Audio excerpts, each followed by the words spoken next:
my calculations are correct, you're gonna see some serious shit.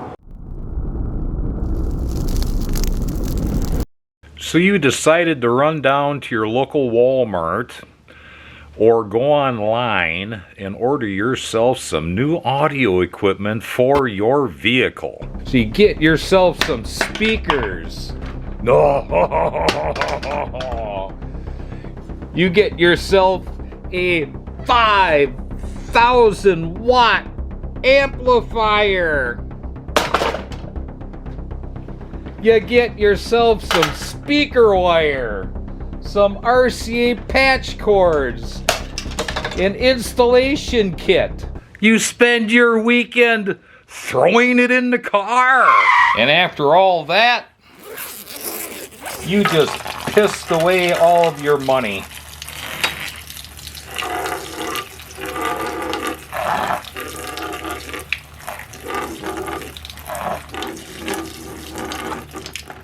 It sounds like shit. It sounds just like this video. It looks like shit just like me. Let me tell you some secrets. You can go all over social media. YouTube, TikTok, Rumble. And nobody's gonna tell you what I'm gonna tell you right here.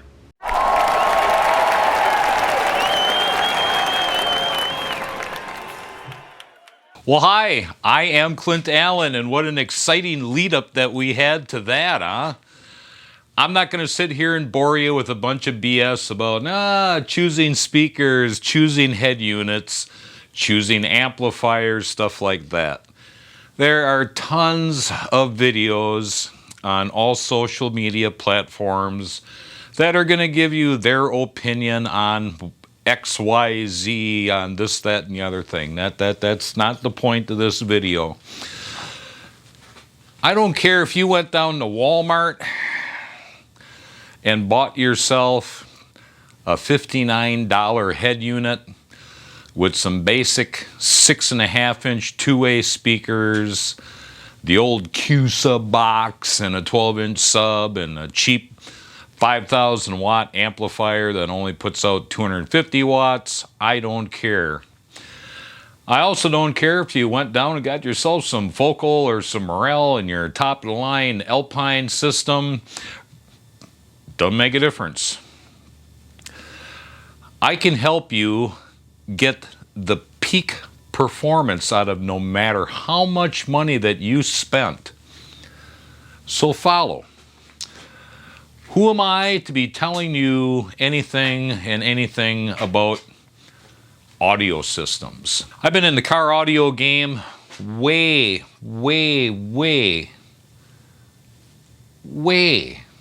back before they even thought about car amplifiers, subwoofers, and the type of equipment that we have nowadays. Back in my day, we were taking guitar 12-inch drivers and converting those over to make them into subwoofers, taking home pro audio amplifiers and converting them over to run in an automobile in order to power those woofers. So I have a little bit of background. This wasn't something I was doing for fun. Got boxes of trophies.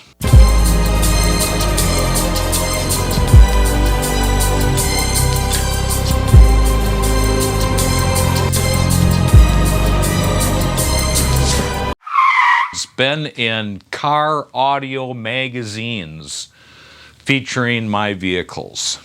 Wiring. When you run down to Walmart, you run down to wherever, you go on your Amazon, you go on your eBay, and you're like, holy moly, I can get 100 feet of 14 gauge wiring for like 20 bucks. I can get 16 gauge for 100 feet for like $9. So you're like, geez, what's the difference in wiring? I'm gonna get that, I'm gonna hook it up. And it's gonna sound okay because you don't know any difference. copper clad wiring. So basically, the cheap speaker wire has an aluminum stranded, okay, but aluminum wire, and on top of that they coat it with copper. Whole bunch of strands in there. That makes up your difference for gauges. So the higher the gauge, the smaller the wire.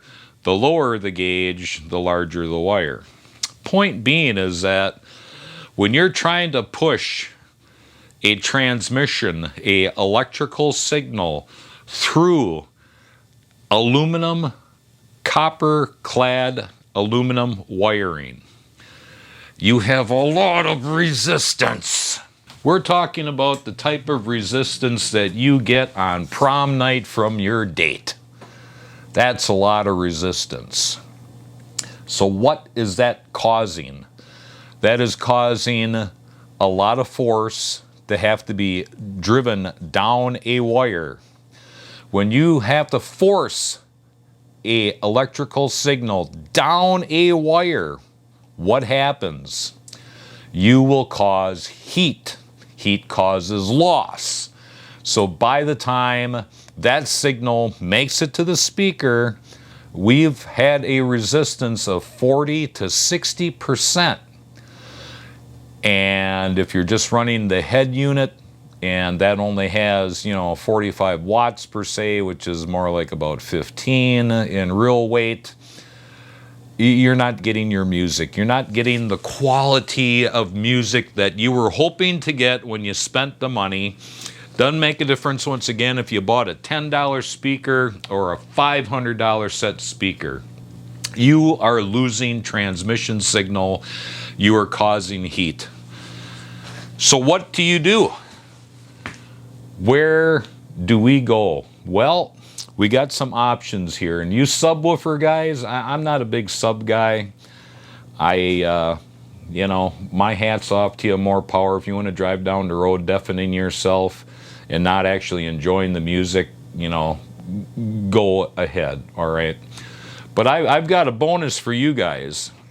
You want to get more power out of them amplifiers and out of those subs? Yeah, you stick around, all right? So, we got the next logical step up. Have you ever walked into a car audio room, electronics shop? They have the car audio set up and you're like, oh, well, you're listening to that speaker, you're listening to that head unit, you're listening to the amplifier, and you're like, man, does that sound good? And then you get it into your car and you're like, why does this sound like shit? Well, that's because there's something going on behind the panel that you're unaware of. So we have oxygen-free copper, pure copper strands, and the amount of strands actually is dependent on the quality of sound. Now, as any wire, as you're pushing an audio signal down it, an electrical path, what you're having is the frequencies running down that cable.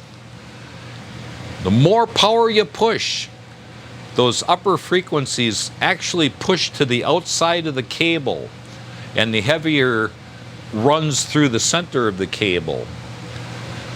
So when you're running copper, all of those frequencies are going to end up at the speaker more efficiently with less resistance, less drag, and you're actually going to be able to hear all of the music.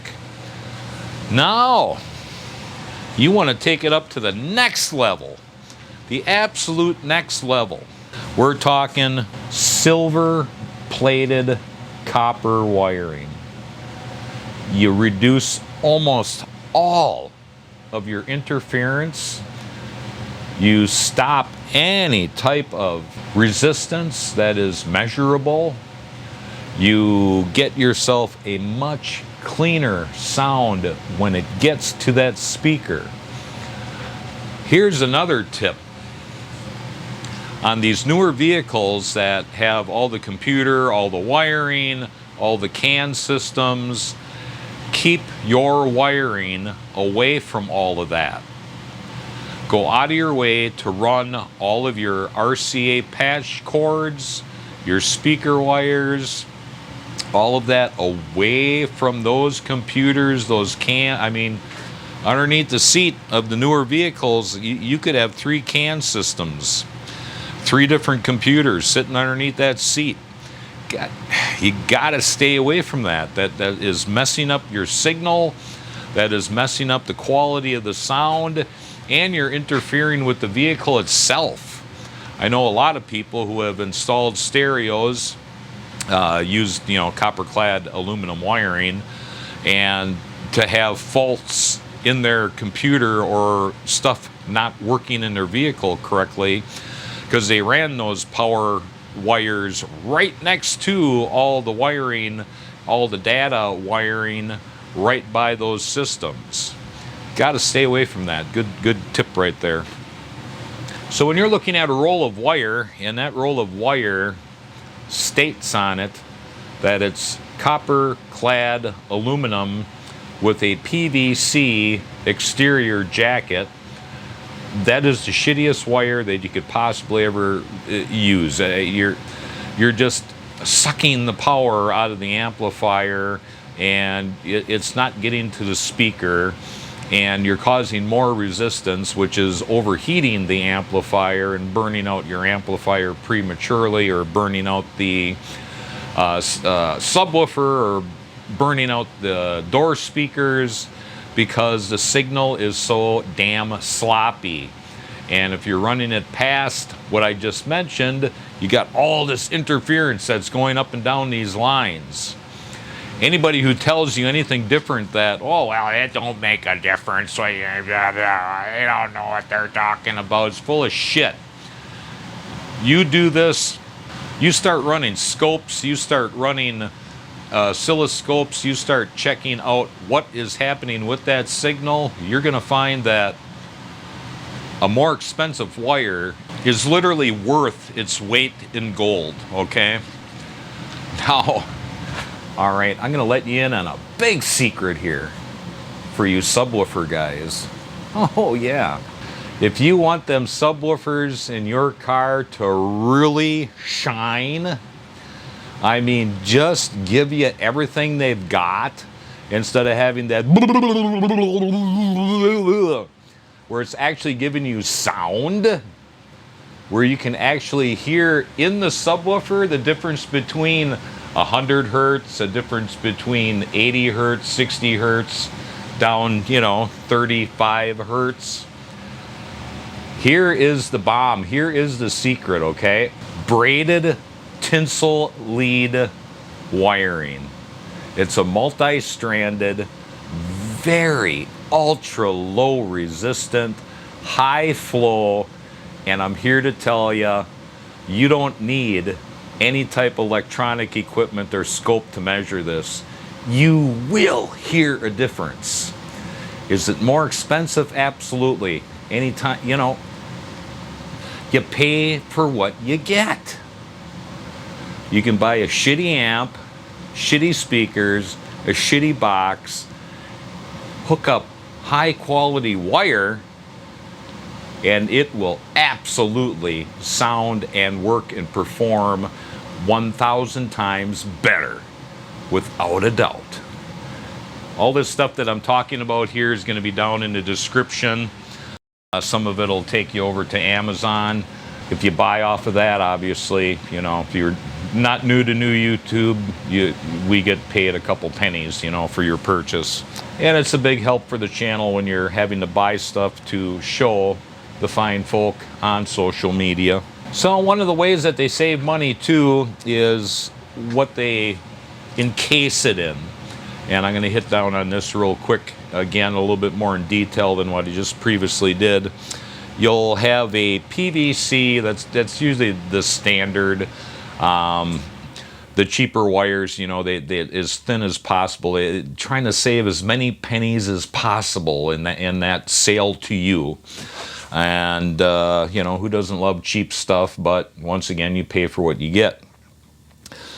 A Teflon, if you look at the wiring, at the specs, and you choose yourself a oxygen-free type of copper wire, 100% copper wire, or you choose yourself a silver-plated or silver wire, copper-based wire, and it's got a Teflon exterior on it, that is a really good high-quality speaker wire. And I'm here to tell you that will make a huge difference because it's not bleeding off and it's not causing rubbing where it's going to rub through the wire, bleeding off of frequencies, stuff like that. Same thing goes for patch cords. You know, you run down to your local Walmart, your local box store, and they have 20-foot leads of RCA cables, and those RCA cables are like $8. Once again, down in the description, I'm going to put the RCA cables that I use. They come in five different sizes. These are premium RCA patch cords. Same thing applies here.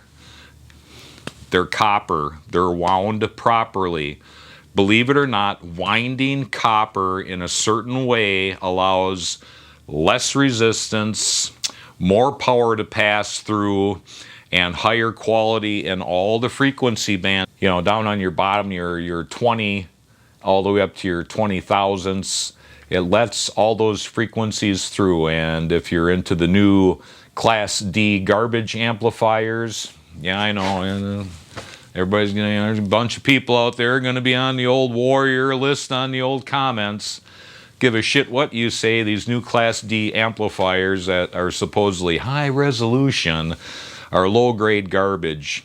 If you actually hook these amplifiers up to electronic equipment like scopes, etc. like that, these things have a lot of crap in the signal. Man, there's nothing like an old Class AB amplifier, you know, the old Alpine V12s, the old Soundstream references, you know, I can go on. They sound a hell of a lot better than what any of that newer junk is nowadays. You just can't take quality and make it smaller. It just don't work, period.